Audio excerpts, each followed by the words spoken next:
Premier Manufacturing pintle hitches and couplings are well known for their quality and durability, yet it's still vitally important to ensure the equipment you're running is safe and in good working condition. To help identify when a Premier coupling is showing signs of wear, our engineering team developed Premier wear gauges. The Go, No-Go wear gauge set is designed for specific couplings and drawbar eyes in order to identify critical wear on both the horn and eye.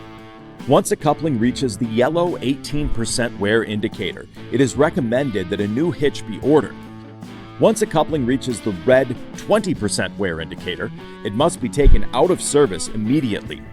The latch gap gauge ensures Premier latches are within spec. If the gauge does not pass through the gap, the coupling can remain in service. Premier wear gauges should only be used on Premier products.